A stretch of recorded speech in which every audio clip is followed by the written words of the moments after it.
Let's see what Thresh he talking about. Welcome to Fight Week. Thanks. You're welcome as well. Thank you. How are you feeling? Good. Nervous. You don't come across nervous. You come Really? across quite calm. I actually just think I just say I'm nervous for the sake of talking, because like I don't know what else to say. Like I'm excited as well. Let's get straight into fight narrative. Okay. Paigey Cakey, you have a bit of a history. We know the narrative from the digital face-off. How are you within all that? Where are we at the moment? Well, it's the same where we left off last time. We're just fighting. Nothing else has really happened except I punched a photo of her on a bag, and like people were acting that was the worst thing in the world. Like it's literally typical for a boxer to punch a picture of their opponent. So yeah. Facts. Do you feel that this might be a bit of a personal fight? Do you certainly for yourself? Do you take it as this? Yeah, definitely. Definitely.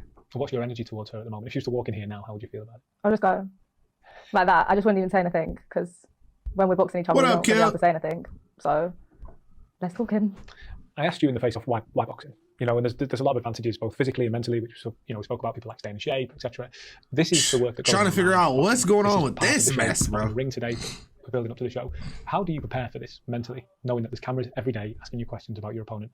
Well, I didn't really know that until now. I was going to be answering questions every day, but I feel like it makes me less nervous because it's like more real.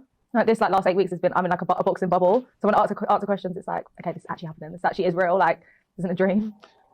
What was your mindset when the This is one of the female undercards for the Misfits fight this weekend. I just thought it'd be a great like journey to go on for like myself as well as a person, just to stop like drinking, eat clean, just change the way I live my life. This is the only female undercard for like so many different aspects, and obviously to beat her up. When you want to beat her up, when you say the idea here is I want to beat her up, do you fear that there's any chance of maybe emotions taking a hold when you're in the ring? You don't want to lose that composure, but at the same time you want to beat her up. Can that happen? Is that a risk? Well, there's everything could be a risk, really. You can never say that something won't be a risk, but I like to think that it won't be a risk. I think I'm quite good at like detaching something. How do you win this fight? Do you box? Do you try and make her come to you and then make her pay for missing? Or are you going to step to her, push her back and beat her up? I'm going to step to her, I'm going to box like the best I've boxed out of the last 8 weeks. Could you stand up? I can, really. For what? What's that training been like? So hard.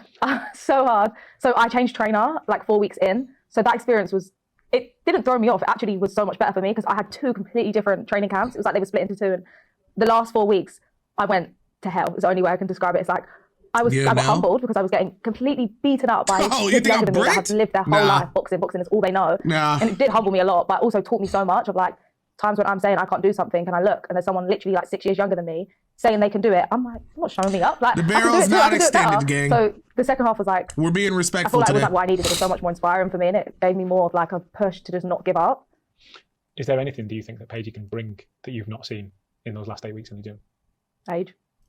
20 pounds. I think she's quite old.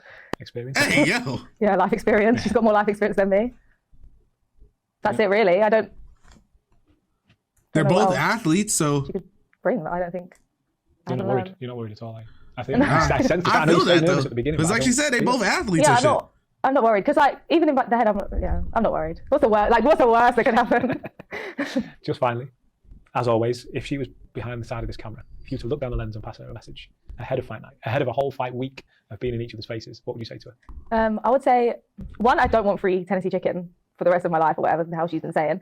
And 2, stop saying to people you could have beat me up for free or you can get paid to beat me up. Either way, you're not going to beat me up, but you are going to get paid. So that's it, really. So you're doing her a favour. Yeah, I'm doing you a favour. I'm getting you paid. Tennessee, we can't wait. Okay.